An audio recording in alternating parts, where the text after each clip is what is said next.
Welcome to T-SAT. ఈరోజు మనం ఈ వీడియోలో ఢిల్లీ సుల్తాన్లకు సంబంధించి బానిస వంశం గురించి నేర్చుకుందాము. బానిస వంశ స్థాపకుడు కుతుబుద్దీన్ ఐబక్ అని చెప్పుకున్నాము. ఇందులో ముగ్గురు అత్యంత గొప్ప రాజులు అని చెప్పుకున్నాము. ఇల్తుత్మిష్, మనకి ఐబక్ అనేవాడు బానిస వంశ స్థాపకుడు, రైట్. ఇతను గొప్పవాడుగా చెప్పాలి. అతని తర్వాత ఇల్తుత్మిష్ గొప్పవాడు, అతని తర్వాత బాల్బన్ గొప్పవాడు, రైట్. ఈ ముగ్గురు తమ జీవిత ప్రారంభంలో బానిసలు కాబట్టి ఈ వంశాన్ని బానిస వంశం అని చెప్పేసి పిలవడం జరిగింది. అయితే మనము గత వీడియోలో రజియా సుల్తానా వరకు నేర్చుకోవడం జరిగింది. నెక్స్ట్ చూసినది ఇక బాల్బన్, రైట్. రజియా మరణాంతరం ముగ్గురు అసమర్థులు పరిపాలన చేశారు. ఆ ముగ్గురి అసమర్థుల తర్వాత రాజు అయిన వ్యక్తి బాల్బన్. బాల్బన్ బానిస వంశంలోని అత్యంత గొప్ప రాజు, అగ్రగణ్యుడు, రైట్. ఇతను 1266లో రాజు కావడం జరిగింది. 1287 వరకు పరిపాలించాడు. దాదాపు కంప్లీట్ 20 సంవత్సరాలు పరిపాలించాడు, రైట్. మనకి బానిస వంశంలో అతి గొప్ప రాజు బాల్బన్. అసలు పేరు వచ్చేసి బహువుద్దీన్ అని చెప్పాల్సి ఉంటుంది. మొదట బస్రాలో ఖాజా జమాలుద్దీన్ వద్ద బానిసగా ఉన్నాడు, రైట్. యాక్చువల్గా బాల్బన్ తన జీవిత ప్రారంభంలో మధ్య ఆసియాలో ఒక చిన్న స్వదేశీ సంస్థానం యొక్క రాజు కుమారుడు. ఇతను మధ్య ఆసియాలో ఒక చిన్న స్వదేశీ సంస్థానం యొక్క రాజు కుమారుడు. మంగోల్స్ ఆ స్వదేశీ సంస్థానాన్ని నాశనం చేసి ఆ రాజుని చంపేసి, రైట్, బాల్బన్ని అతని కుటుంబ సభ్యులందరినీ కూడా, రైట్, బానిస మార్కెట్లో అమ్మేయడం జరిగింది. అలా ఇతను బానిస అయిపోయాడు. ఖాజా జమాలుద్దీన్ అనేటువంటి వ్యక్తి ఇతన్ని కొనుక్కోవడం వల్ల అతనికి బానిస అయిపోయాడు, రైట్. ఇల్తుత్మిష్ కాలంలో ఢిల్లీ సుల్తాన్ల కొలువులో చేరడం జరిగింది.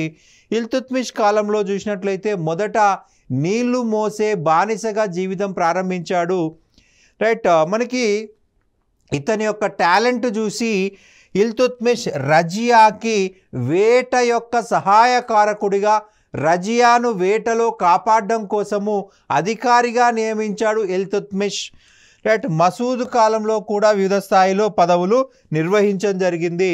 బాల్బన్ తర్వాత కాలంలో ఇతను చిహల్గనీలో సభ్యుడైపోయాడు.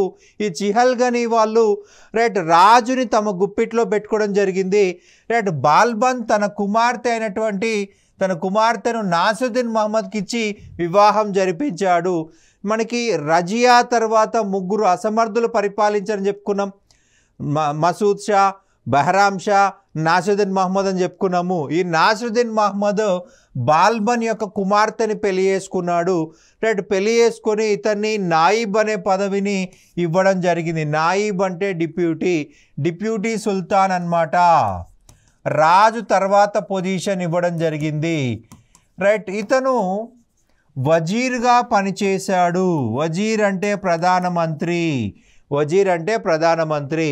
బాల్బన్ వజీర్గా పనిచేశాడు నాసుద్దీన్ మహమ్మద్ దగ్గర. ఇక్కడ తన కుమార్తెను ఎందుకు ఇచ్చి పెళ్లి చేశాడయ్యా అంటే దాని వెనుక కొద్దిగా స్టోరీ ఉందండి. మొదట బాల్బన్ వజీర్గా నియమించబడ్డాడు. అయితే ఇతని యొక్క ప్రధానమంత్రి బాధ్యతలు చాలామందికి నచ్చలేదు. ఇతను చాలా క్రూయల్గా ఉన్నాడు. సో మనము భవిష్యత్తులో బతకాలి అంటే బాల్బన్ను తీసేయాలని చెప్పేసి చెప్పడం జరిగింది. సో అయితే బాల్బన్కి ఖచ్చితంగా పదవి నుంచి తొలగించడం కోసం నాసుద్దీన్ మహమ్మద్కి అనేక చాడీలు చెప్పేసి అతన్ని పదవిలోంచి తొలగించారు. రెహాన్ అనేటువంటి భారతీయ ముస్లింని వజీర్గా నియమింపజేశారు. నియమించారు. ఇతను ఒక భారతీయ ముస్లిం అన్నమాట. ఇతను ఇంకా క్రూయల్గా ఉన్నాడు. బాల్బన్ కంటే కూడా దారుణంగా ప్రవర్తించాడు ఈ రెహాన్ అనే వ్యక్తి. సో ఈ చిహల్గనీ సభ్యులు రెహాన్ కంటే బాల్బనే కరెక్టు, రైట్. రెహాన్ ఇంకా దారుణంగా ఉన్నాడని చెప్పేసి బాల్బన్నే మళ్ళీ ప్రధానిగా చేయాలని నాసిరుద్దీన్కి సిఫారసు చేయడం జరిగింది. సో ఈ రెహాన్ను తొలగించేసి నాసిరుద్దీన్ మళ్ళీ బాల్బన్ని తనకు ప్రధానమంత్రిగా నియమించుకోవడం జరిగింది. అయితే తన పదవి భవిష్యత్తులో పోకూడదు అనే ఉద్దేశంతో తన కుమార్తెనిచ్చి పెళ్లి చేయడం వల్ల అతనికి నాయిబ్ అనే పదవి వచ్చింది. అంటే అతన్ని ఎవడూ తొలగించకుండా, ఎవరు కుట్రలు చేయకుండా తన కూతురునిచ్చి పెళ్లి చేసుకున్నాడు. సో అప్పుడు ఏమవుతుందంటే అతను అల్లుడవుతాడు, రాజు అల్లుడవుతాడు. సో రాజు ఇతనికి బంధువు కాబట్టి, బాల్బన్కి బంధువు కాబట్టి ఎవరు కుట్రలు చేయలేరు, రైట్, అది నడవదన్నమాట. సో అందుకోసమే తన కూతుర్ని ఇచ్చేసి పెళ్లి చేశాడు. నాసిరుద్దీన్ ఆస్థానంలో మినహజు సిరాజ్ అనే కవి తబాకత్ నాసిరి అనే గ్రంథాన్ని రాయడం జరిగిందండి. ఇందులో నాసిరుద్దీన్ మహమ్మద్ యొక్క సమాచారం ఉంది, రైట్. నాసిరుద్దీన్ గురించి రాయబడ్డ గ్రంథము. ఇందులో రజియా సుల్తానా గురించి వివరించడం జరిగింది. రజియా ఒక గొప్ప రాజుకు ఉండాల్సిన లక్షణాలన్నీ కూడా ఉన్నాయి, కానీ దురదృష్టవశాత్తు ఆమె మహిళగా పుట్టింది అని చెప్పేసి చెప్పడం జరిగింది. నాయిబ్గా ఉన్నప్పుడు ఢిల్లీ పరిసరాల్లోని మేవాటీలను ఓడించాడు. మేవాటీలు అనే దొంగల్ని ఓడించడం జరిగింది. మేవాటీలనే దొంగల్ని అణిచివేశాడు. 1266లో నాసిరుద్దీన్ వారసులు లేకుండా చనిపోవడంతో తానే సుల్తాన్గా ప్రకటించుకున్నాడు బాల్బన్. ఇసామీ ప్రకారం బాల్బన్ విషప్రయోగం ద్వారా రాజుని హత్య చేశాడు, సుల్తాన్ని హత్య చేశాడు. మనకి ఇసామీ యొక్క గ్రంథము ఫుతుహతీ సలాతిన్ అనే గ్రంథాన్ని రాశాడు ఇసామీ. ఈ గ్రంథం ప్రకారం బాల్బన్ విషప్రయోగం చేసి నాసిరుద్దీన్ మహమ్మద్ను హత్య చేశాడు, రైట్. మనకి బాల్బన్ చూసినట్లయితే 1266 నుంచి 87 వరకు పరిపాలించాడు, రైట్. 87 వరకు పరిపాలించాడు. బాల్బన్ అధికారం చేపట్టే నాటికి సుల్తాన్ రాజరికానికి ఎటువంటి ప్రాధాన్యత లేదు. సో రాజు యొక్క గౌరవాన్ని నిలబెట్టడానికి అనేక కార్యక్రమాలు చేశాడు బాల్బన్ నిర్ణయాలను రక్తపాత విధానం అని చెప్పేసి పిలుస్తారు, బ్లడ్ అండ్ ఐరన్ పాలసీ. ఎవరైనా మాట వినకపోతే అతన్ని దారుణంగా శిక్షించేవాడు, రైట్, లేదా అడ్డు తొలగించుకునేవాడు. సో దీన్నే మనం రక్తపాత విధానం దాన్ని తెలుగులో అంటాము, బ్లడ్ అండ్ ఐరన్ పాలసీ అంటే ఇంగ్లీష్లో అంటాం. అంటే అడ్డు తొలగించుకోవడం అంటే చంపేయడం, రైట్. విశ్వాసపాత్రమైన పటిష్టమైన గూఢచారి వ్యవస్థను నియమించుకున్నాడు.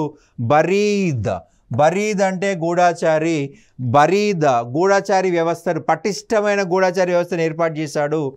రెవెన్యూ శాఖ అయినటువంటి దివానీ విజారత్ నుండి సైన్యంను వేరుపరిచి సైనిక నిర్వహణకు దివానీ అరీజ్ అనే ప్రత్యేక శాఖను ఏర్పాటు చేశాడు. సైన్యంకి మనకి ఒక శాఖ ఉండాలి, రెవెన్యూకో శాఖ ఉండాలని భావించడం జరిగింది. యాక్చువల్గా ఎందుకు ఇలా డివైడ్ చేశాడయ్యా అంటే ప్రధానంగా చూసినట్లయితే మనకి మంగోలుల దండయాత్ర,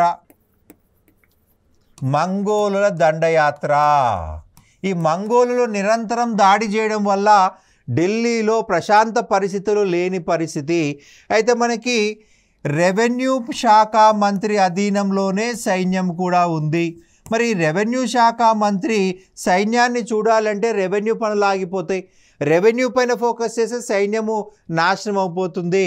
సో ఇక్కడ వజీర్ ప్రధానమంత్రి, రెవెన్యూ మంత్రి మరియు సైనిక మంత్రి. సో ఈయనేం చేశాడు, యొక్క వజీర్ నుంచి సైన్యాన్ని తప్పించేసి సో ప్రత్యేక సైనిక శాఖను ఏర్పాటు చేశాడు, దివాన్ ఈ అరీజ్, ప్రత్యేక సైనిక శాఖ, రైట్. దీని యొక్క అధికారి అరీజ్ ఈ ముమాలిక్ అనే అధికారిని నియమించాడు. సర్వ సైన్యాధ్యక్షుడు, రాజు తర్వాత పోస్ట్ అనమాట. దివానీ అరీజ్ అనే ప్రత్యేక సైనిక శాఖ ఏర్పాటు చేశాడు. ఎందుకంటే మంగోళ్ళు వస్తూనే ఉన్నారు. వాళ్ళ దండయాత్రల నుంచి రాజ్యాన్ని కాపాడాలంటే ఒక బలమైన సైనిక వ్యవస్థ ఉండాలి, సైన్య మంత్రి ఉండాలి అని చెప్పేసి ఈ యొక్క పోస్ట్ క్రియేట్ చేశాడు. దివానీ అరీజ్ అంటే ప్రత్యేక సైనిక శాఖ, అరీజీ ముమాలిక్ సర్వ సైన్యాధ్యక్షుడు, ఈ డిపార్ట్మెంట్ అధికారి, రైట్. మంగోల దాడి నుండి ఎదుర్కొనుటకు సరిహద్దుకు భద్రత పెంచుటకు చాలా ఇంపార్టెన్స్ ఇచ్చాడనమాట. రైట్ దీపాల్పూర్ అని చెప్పేసి, రైట్ మనకి వాయువ్య భారతదేశంలో అనేక పాత కోటలను మరమ్మత్తు చేయించి బలమైన కోటల్ని కట్టాడు, బలమైన కోటల్ని నిర్మించాడు. రైట్ బలమైన కోటల్లో అత్యధిక సైన్యాన్ని పెట్టాడు. మంగోలుల యొక్క దండయాత్రలను వాయువ్య భారతదేశంలోనే సరిహద్దుల్లోనే అడ్డుకోవాలనుకున్నాడు. సరిహద్దు రక్షణ బాధ్యత తన పెద్ద కుమారుడైనటువంటి మహమ్మద్కు అప్పగించడం జరిగింది. రైట్ చిహల్గనీ విషయంకి వచ్చినట్లయితే చిహల్గనీ వాళ్ళు ఈ యొక్క రాజుని నియంత్రించే పని చేశారు. తనకంటే ముందున్నటువంటి ముగ్గురు రాజులు అసమర్థులు. సో ఆ యొక్క ముగ్గురు అసమర్థులని ఈ చిహల్గనీ చాలా దారుణంగా నియంత్రించడం జరిగింది. రాజుకి గౌరవం ఇవ్వలేదు. రాజుని కూర్చుంటాడు, నిలబడంటే నిలబడతాడు. అంత స్థాయికి దిగజార్చేశారు ఈ చిహల్గనీ. రైట్ చిహల్గనీలో గతంలో పనిచేసిన వ్యక్తి బాల్బన్. అతనికి చిహల్గనీ రాజకీయాలన్నీ తెలుసు. అయితే ఈ చిహల్గనీ ఇతన్ని కూడా తన కంట్రోల్లో పెట్టుకోవాలనుకుంది. కానీ ఈయనేం చేశాడు, ఈ చిహల్గనీని దారుణంగా అణిచేయడం జరిగింది. చిహల్గనీని దారుణంగా అణిచేశాడు. బెస్ట్ ఎగ్జాంపుల్ చూసినట్లయితే బెంగాల్ చూసినట్లయితే ఇక్కడ తిరుగుబాటు చేసిన వ్యక్తి టుగ్రిల్ ఖాన్. ఈ టుగ్రిల్ ఖాన్ అనేవాడు కూడా మనకి ప్రధానముగా చిహల్గనీ సభ్యుడే. అమీర్ ఖాన్, ఈ అమీర్ ఖాన్ అనే వ్యక్తి కూడా చిహల్గనీ సభ్యుడే. ఇతను అవధ్ ప్రాంతంలో ఉన్నటువంటి గవర్నర్ అన్నమాట. ఈ అవధ్ గవర్నర్ అమీర్ ఖాన్ని బెంగాల్ పంపించాడు టుగ్రిల్ ఖాన్ని ఓడించమని. కానీ టుగ్రిల్ ఖానే అమీర్ ఖాన్ని ఓడించేశాడు.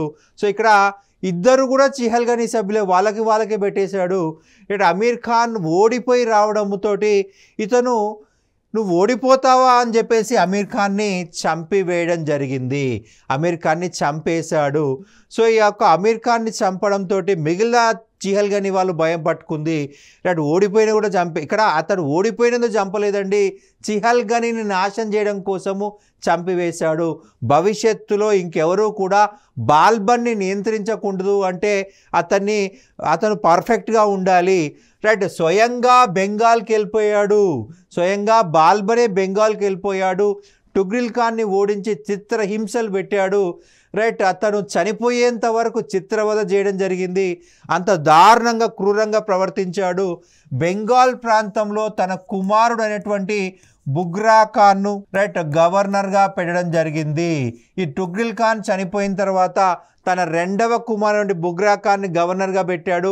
భవిష్యత్తులో చిహల్గనీ అనే పదం లేకుండా చేశాడు. రైట్ చిహల్గనీ వాళ్లకు భయం పట్టుకుంది, తిరుగుబాటునే ఆలోచన కూడా రాకుండా. అలాగే బాల్బన్ సుల్తానుగా మియోలు అనే దొంగల్ని నిర్మూలించడం జరిగింది. మియోలు అనే దొంగల్ని నాశనం చేశాడు. రాచరికము దైవదత్తాధికారంగా చెప్పడం జరిగింది. దేవుని ద్వారా ఇవ్వబడింది. నింబాయత్ ఈ ఖుదాయి, దైవదత్త అధికారము. రైట్ ఇతను తీసుకున్న బిరుదు రాజు దేవుని నీడ, జిల్ ఈలాహి, రాజు దేవుని యొక్క నీడ అనేటువంటి బిరుదు తీసుకోవడం జరిగింది. రైట్ ఇతను పర్షియా దేశానికి చెందినటువంటి అనేక సాంప్రదాయాలను భారతదేశంలో ప్రవేశపెట్టడం జరిగిందండి. అందులో ముఖ్యమైనది సిజ్దా అనగా సాష్టాంగ నమస్కారము. రైట్ సిజ్దా, కింద పడుకోవాలి, పడుకొని దండం పెట్టాలి. అయ్యా నువ్వే నాకు దిక్కు, ఇంకెవరూ లేరు, నువ్వు లేకపోతే మమ్మల్ని కాపాడేది కూడా ఎవరు రారు అని చెప్పేసి రైట్ కంప్లీట్ మనం జనరల్గా దేవుడు ముందు పడుకొని దండం పెడతాం. దాన్ని పర్షియన్ భాషలో ఏమంటున్నారు, సిజ్దా అంటున్నారు. రాజు గౌరవాన్ని నిలబెట్టడం కోసం తీసుకొచ్చిన విధానాలు ఇవి. మనకు సిజ్దా అంటే రాజు ముందు పడుకొని దండం పెట్టాలి.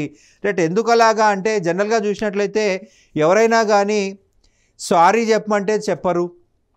రైట్ నేను తప్పు చేసినా కానీ ఇక్కడ ఏమంటున్నాడు, రాజు ముందు పడుకొని దండం పెట్టాలి. అది అంటే వాళ్ళ ఈగోని కిల్ చేసుకోవడమే, అహంకారాన్ని అణిచేసుకోవడమే. రైట్ పైబోస్, సుల్తాన్ పాదాలను ముద్దు పెట్టుకోవడము, kissing the feet of the సుల్తాన్. మనకి ఏదైనా తప్పు చేస్తే సారీ చెప్పమంటేనే తల తీసేసినట్టు ఉంటుంది. అటువంటిది కాళ్ళు ముట్టుకోవంటే ఇక్కడేమంటున్నాడు, కాళ్ళు ముట్టుకోవడం కాదు, కాళ్ళకే ముద్దాడాలి. అంటే నువ్వు నీ యొక్క అహంకారాన్ని కంప్లీట్గా తొలగించుకోవాలి. ఈగో, నువ్వు గొప్పవాడు కాదు, రాజే గొప్పవాడు. రాజే గొప్పవాడు, రైట్, రాజు ముందు మిగతా వాళ్ళంతా కూడా బానిసలు అని చెప్పేసి పైబోస్ తీసుకొచ్చాడు. రాజు పాదాన్ని ముద్దాడాలి, పైబోస్ సిజ్దా, రాజు ముందు పడుకొని దండం పెట్టాలి.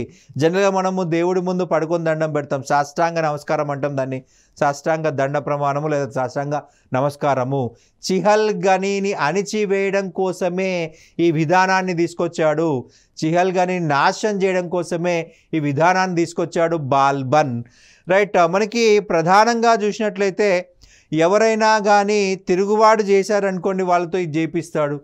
వాడు పడుకొని దండం పెడుతున్నప్పుడు కత్తితో ఒక తల ఇలా వేసేస్తాడు, సో సెకండ్లో తల ఎగిరి పడుతుంది. అంటే వాడికి తెలియకుండా వాడి తల నరకడంకి ఈ సాష్టాంగ నమస్కారం పద్ధతి బాగా ఉపయోగపడుతుంది, రైట్. వాడు తిరుగుబాటు చేస్తే వాడిని తీసుకొచ్చి అలా పడుకోబెట్టి దండం పెట్టిస్తాడు, తల నరికిచ్చేస్తాడు. అత్యంత క్రూరంగా ప్రవర్తించాడు చిహల్గనీని నాశనం చేయడం కోసం. జరోకా దర్శన్, జరోకా అంటే బాల్కనీ. రోజు పొద్దున్నే బాల్కనీలో వచ్చి కూర్చుంటాడు, ప్రజలందరూ వచ్చి ఆయన వాళ్ళ సమస్యల్ని అడగాల్సి ఉంటుంది. మనకు ప్రజెంట్ తెలంగాణ గవర్నమెంట్, రైట్, మనకి పొద్దున్నే గవర్నమెంట్ వాళ్ళకి కావాల్సిన వినతి పత్రాలు ఇవ్వడం కోసము కొత్తగా ప్రజల పాలన తీసుకొచ్చారు. అటువంటిదే జరోకా దర్శన్ అనమాట. చరిత్రనే ఎప్పుడు పునరావృతం అవుతూ ఉంటుంది. చరిత్రలో గతంలో మనకు ఉన్నదే మళ్ళీ మళ్ళీ ఉపయోగపడుతుంది అనమాట. దాన్నే మన చరిత్ర ఎప్పుడు పునరావృతం అవుతుంది, అందుకే మనం చరిత్రను చదువుకోవాల్సి ఉంటుంది. జరోకా దర్శన్, రాజు పొద్దున్నే లేవగానే బాల్కనీకి వచ్చి కూర్చుంటాడు. ప్రజలందరూ వివిధ ప్రాంతాల నుంచి వచ్చి వాళ్ళ సమస్యల్ని రాజు చెప్పుకుంటారు. రాజు ఆ సమస్యలు తీర్చిన తర్వాతే బ్రేక్ఫాస్ట్కి వెళ్ళడం జరుగుతుంది. మనకు ప్రజాపాలన అని చెప్పేసి మనకి ప్రజెంట్ గవర్నమెంట్ స్టార్ట్ చేసింది, అది దీని ఇన్స్పిరేషన్తో అనమాట. పారసిక పండుగ అయినటువంటి నవరోజీని జరుపుకోవడం మొదలగునవి ప్రవేశపెట్టడం జరిగింది. ఇవి యాక్చువల్గా ఇస్లాం మత వ్యతిరేకము, ఇస్లాం మతము దీన్ని అంగీకరించదు.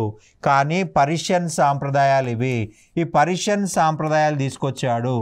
ఇస్లాం మత ప్రకారం సిజ్దా చేయకూడదు, ఇస్లాం మత ప్రకారం అల్లా ముందు తప్ప ఎవరి ముందు తల వంచకూడదు. కానీ ఈయనేం చేశాడు, తన ముందు సాష్టాంగ నమస్కారం చేయమన్నాడు. పైబోస్ సుల్తాన్ పాదాన్ని ముద్దాడాలంటే తల వంచాల్సిందే, అంటే పాదం ముద్దాడంటే తల వంచాల్సిందే.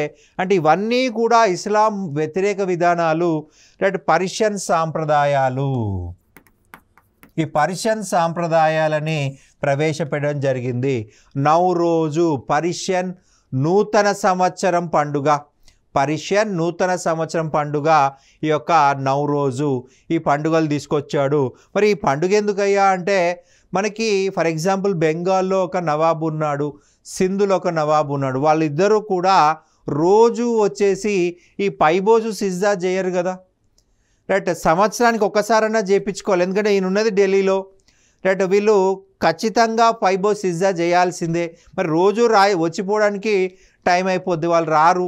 సో మరి ఎలా అంటే, ఈ యొక్క నూతన సంవత్సరం పండుగ రోజు సంవత్సరానికి ఒక్కసారైనా రావాల్సిందే, వచ్చి రాజుకు గిఫ్ట్స్ ఇవ్వాల్సిందే, రైట్. నవరోజు అంటే పర్షియన్ నూతన సంవత్సరం పండుగ. ఆ నూతన సంవత్సరం పండుగ రోజున రాజుకు వచ్చి గిఫ్ట్లు ఇవ్వాల్సి ఉంటుంది, సిజ్దా చేయాల్సి ఉంటుంది, పైబోజ్ చేయాల్సి ఉంటుంది.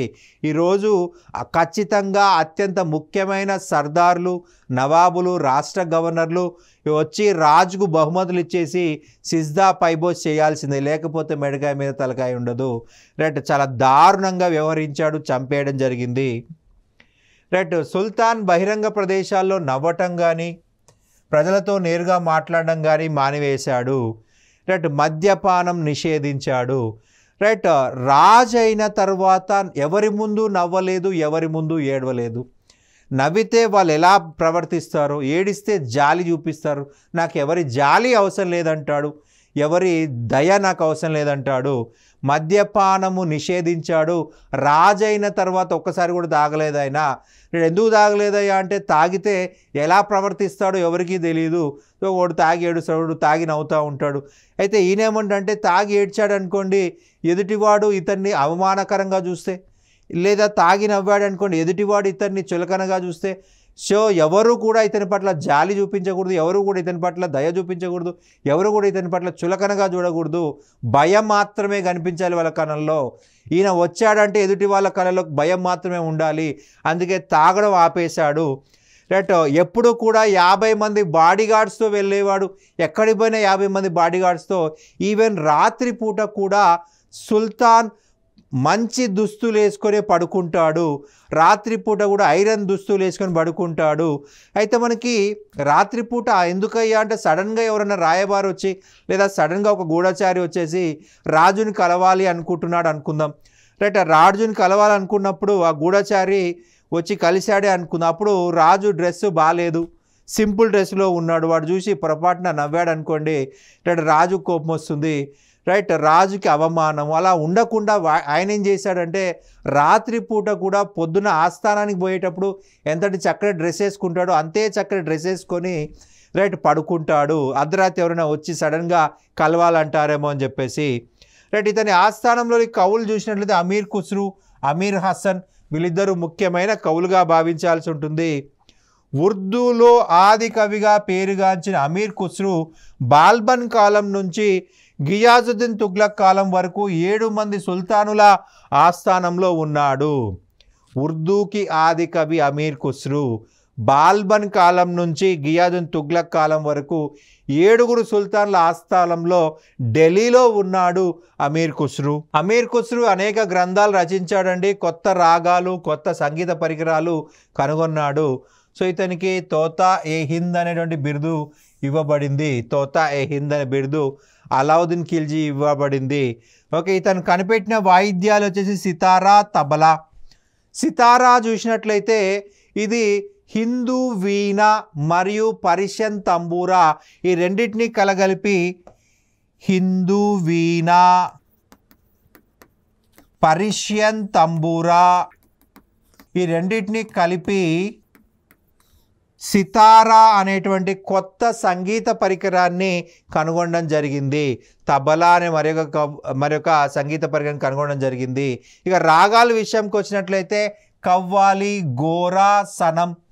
కవ్వాలి, గోరా, సనం అనే కొత్త రాగాలని కనుగొన్నాడు. కవ్వాలి దేవుని పట్ల ప్రేమని వ్యక్తం చేస్తూ పాడే పాటలే కవ్వాలి.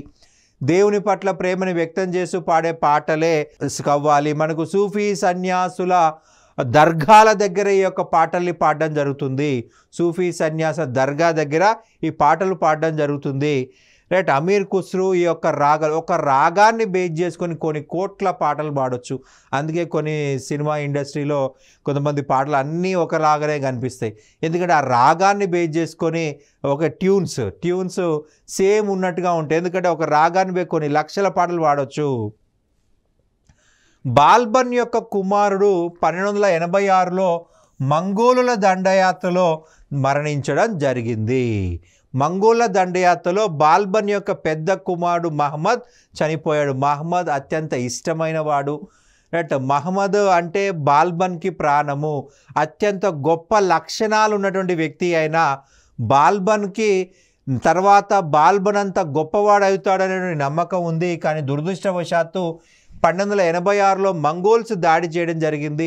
ఆ దాడిలో బాల్బన్ కుమారుడు మరణించాడు. ఇక్కడ మంగోలులు అమీర్ ఖుస్రుని కూడా అరెస్ట్ చేశారండి. అమీర్ ఖుస్రుని కూడా అరెస్టు చేయడం జరిగింది.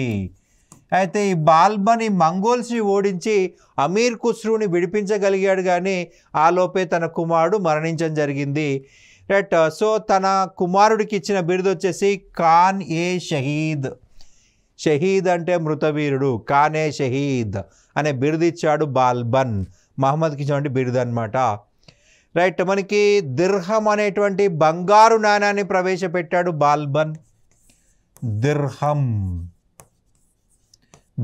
అనే బంగారు నాణాన్ని బాల్బన్ ప్రవేశపెట్టడం జరిగింది. తన ప్రియ కుమారుడు మరణం భరించలేక 1287లో మరణించాడు. రైట్. ఇతను మనము ఇంతకుముందే చెప్పుకున్నామండి, ఎవరి ముందు నవ్వలేదు, ఎవరి ముందు ఏడవలేదు. ఈ మహమ్మద్ చనిపోయినప్పుడు కూడా తన శవాన్ని ఒడిలో పెట్టుకొని కూడా ఒక్క చుక్క నీరు గార్చలేదు. కానీ అర్ధరాత్రి ఒంటరిగా కూర్చొని ఎక్కి ఎక్కి ఏడ్చాడు. అర్ధరాత్రి ఎక్కి ఏడ్చేవాడు. డే టైం అసలు ఏడ్చేవాడు కాదు. ఎవరి ముందు ఏడ్చేవాడు కాదు, ఎవరి ముందు నవ్వేవాడు కాదు. కంటి నుంచి ఒక్క చుక్క నీరు గార్చేవాడు కాదు. ఎదుటివాడి ముందు అత్యంత కఠినాత్మకంగా ఉన్నాడు. రైట్, ఒంటరిగా కూర్చొని ఏడ్చేవాడు. జనరల్గా బాధ అనేది వేరే వాళ్ళతో చెప్పుకుంటే బాధ ఓదార్స్తే తగ్గుతుంది, కానీ ఎవరితో బాధ షేర్ చేసుకోలేదు, అతనిలోనే అది గూడగట్టుకుపోయిందనమాట. రైట్, తన ప్రియ కుమారుడు మరణము భరించలేక 1287లో మరణించడం జరిగింది. మనోవేదనతో మరణించాడు. మనోవేదన అంటే మనకి గుండె పగిలి అని చెప్పేసి అంటే మన తెలంగాణ భాషలో మనోవేదన, మానసిక మరణం ఇది. తన కొడుకు చనిపోయాడు అక్కడొక్కడే ఆలోచిస్తాడు. ఆ ఆలోచన నుంచి బయటికి రాలేక తన కుమారుడు చచ్చిపోయాడు, యాక్చువల్గా తన సొంత భార్య ముందు కూడా ఏడవలేదు ఇతను, ఎవరి ముందు ఏడవలేదు ఇతను. సో ఆ బాధ మనసులో గుడిగట్టుకొని పోయింది. రైట్, కొడుకు చచ్చిపోయాడు. సో ఆ బాధతోటి ఈయన చనిపోయాడు. మనోవేదనతో మరణించడం జరిగింది. మన తెలంగాణ భాషలో మనకి గుండె బలి చనిపోయాడని చెప్పేసి చెప్పడం జరుగుతుంది. రైట్, అయితే అతని మరణశయ్యపై ఉన్నప్పుడే మహమ్మద్ కుమారుడు కైకుస్రును వారసుడిగా ప్రకటించడం జరిగింది.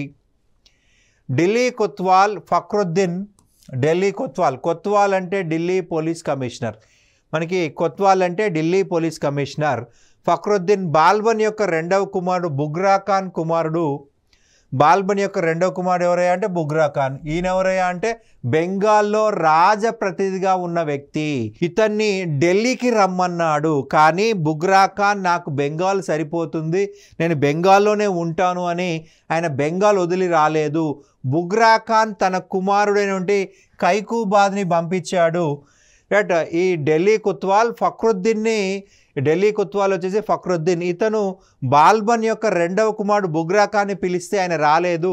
అతను తన కుమారుణ్ణి పంపించాడు, కైకుబాద్ని పంపించడం జరిగింది. ఈ ఫక్రుద్దీన్ కైకుబాద్ని రాజుగా లేదా సుల్తాన్గా చేయడం జరిగింది. రైట్, ఫక్రుద్దీన్ అల్లుడు నిజాముద్దీన్ కైకుబాద్ స్థానంలో అతని 3 సంవత్సరాల కుమారుడు కైమూర్స్ను సుల్తాన్గా నియమించాడు. రైట్, మనకి ఇక్కడ ఈ కైకుబాద్ని ఎందుకు తొలగించాడయ్యా అంటే సింపుల్ అండి. కైకుబాద్ పరిస్థితి దారుణము. ఇతనికి పెరాలసిస్, పక్షవాతం రోగం వచ్చింది. పక్షవాతము రోగం రావడం జరిగింది. కైకుబాద్కి పక్షవాత రోగం రావడం జరిగింది. ఒక కాలు ఒక చెయ్యి పనిచేయదు. సో ఫక్రుద్దీన్ యొక్క అల్లుడు నిజాముద్దీన్ కైకుబాద్ స్థానంలో కైకుబాద్ యొక్క కుమారుడు కైమూర్స్ సుల్తాన్గా ప్రకటించడం జరిగింది. అతని వయసు జస్ట్ 3 సంవత్సరాలే కైమూర్స్. రైట్, అతను వాస్తవ అధికారాన్ని చెలాయించేవాడు.